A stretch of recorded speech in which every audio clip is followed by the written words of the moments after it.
Арымыздың алталашым қасиет қазақ халқым, Асқар Арғын Баһадыр, ұлтжан ашыра, Қараған шаһары. Бүгін 12 наурыз 2025 жыл. Тағы да тікелей эфирға шығып отырмын. Бұл жолғы айтпағым Қазақстан Республикасының мынау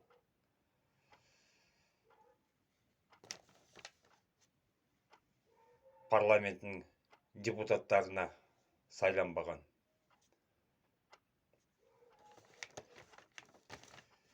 парламенттегілер, анау өзін өзі сайлап алған көкелер Тоқаев Назарбаевтың арқасында.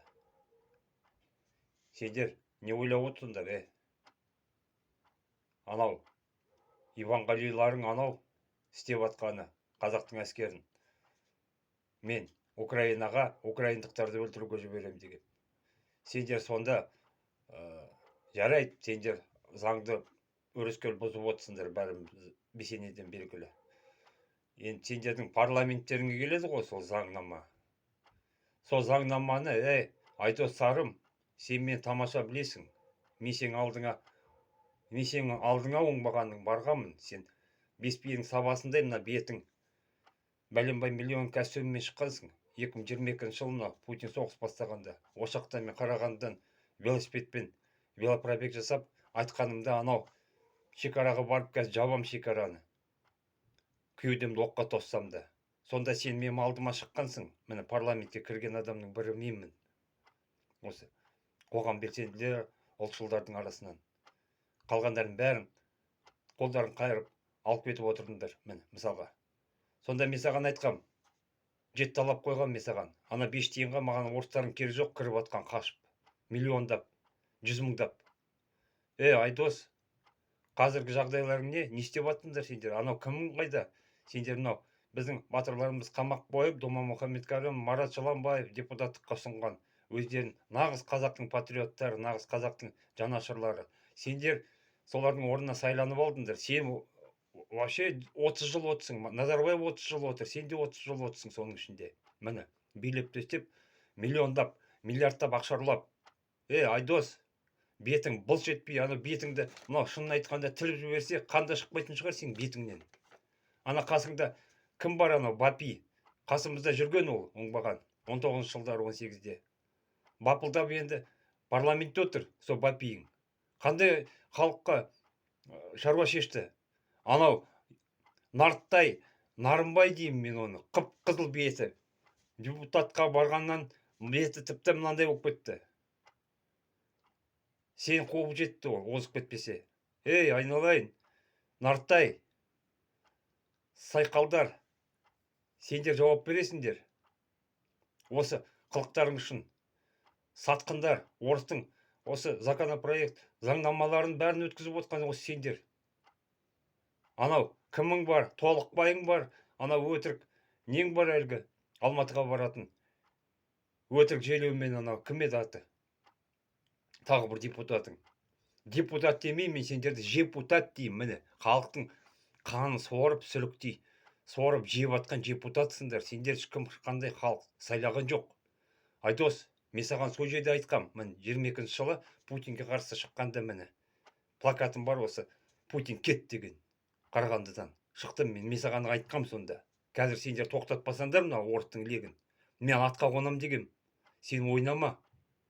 Шекараны жап деген мен саған. Тоқаевыңа айт, Назарбаевыңа. Сен жіберді ғой бері қарай маған қарай. Сондықтан да сендер, депутаттар, анау төбеден, көктен жерге түсіңдер. Кеш болмай тұрғанда. Анау шарбақтарың сендерге көмектеспейді, анау. Тоқаев қоршақ қойыпты ғой ана шарбақпен. Қалың орман қазағым тұр мен артымда. Не істеп атсыңдар сендер, Орыстың сойылын соғып, ана Смирловың немене сайрап атыр, иноагент анау мынау деп. Сендер не, екінші Грузия істеп атсыңдар ма мына жақтан? Орыстың билігі ешқашан жүрмейді. Естеріңде болсын. Қазаққа. Қазақ былай да теперішті көрді осы орыстан. 5,5 миллион қазақты қырып жіберді міне. 25-30 жылдары. 35 жылға дейін. Одан кейін соғыспен қырды міне. 41 жылы соғысты жеңіп қалды. Одан не пайда? Қазаққа бірде-бір батыр берген жоқ міне. Бірнеше ғана батырымыз бар, бітті. Қалғанын бәрін өздерінің төстерін тағып алды орыстардың. 1812 жылы ол Наполеонның тұсында 90 мың қыпшақтың, қазақтың әскері соғысты. Парижға кірген солар. Ал, Айдос, айтып берші маған, сен тарихты білетін болсаң. Ана жол сен маған айттың ғой, мен қазақтың патриотымын деп. Патриоттан садаға кеткір сен. Сен оңбаған жауап бересің. Ұқтың ба? Айдос, сен қазақпен ойнама. Ана көктен жерге түсіңдер. Орыстың сойылын соқпай. Қазақтың мұң-мұқтажын ойла. Сендер түбегейлі ойлайтын адам емессіңдер негізінде. Сендер түбегейлі кетіңдер орындарыңнан. Кеш болмай тұрғанда. Осы қылмыстарың үшін, осы барлық үшін жауап бересіңдер. Қантар үшін, істеген анау ОДКБ-ның әскерін кіргізгенің үшін. Судында сұрауы бар. Қаншама қазақтың қаны төгілді. Жаңаөзенде қаншамасын төкті міне сендердің қожайындарың. Шыдамда шегі бар, сендер ойламаңдар. Біз қазақтың ұлтшылдары өстіп талтаңдатып қояды деп сендерді орыстарға жығып беріп. Міне. Сендер шектен шықпаңдар. Қазақ ешқашанда өшпейді аты. Ешқашанда сендер атып қырып жоя алмайсыңдар. Міне. Сайқал саясаттарың тоқтайды.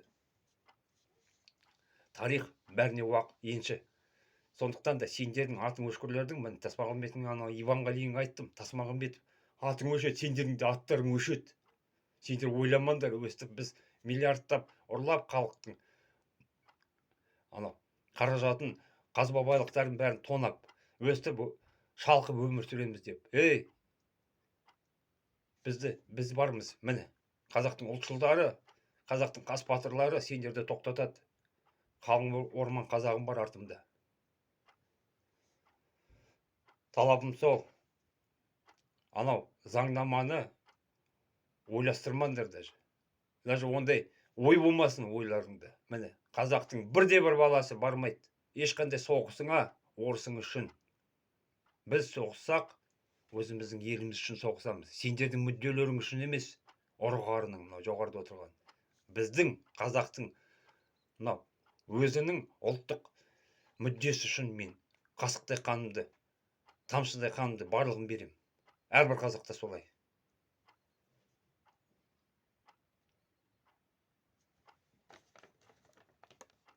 Қош саламатта болыңыздар. Асқар Бақадыр, Қарағандының ұлт жанашыры, Қазақстанның.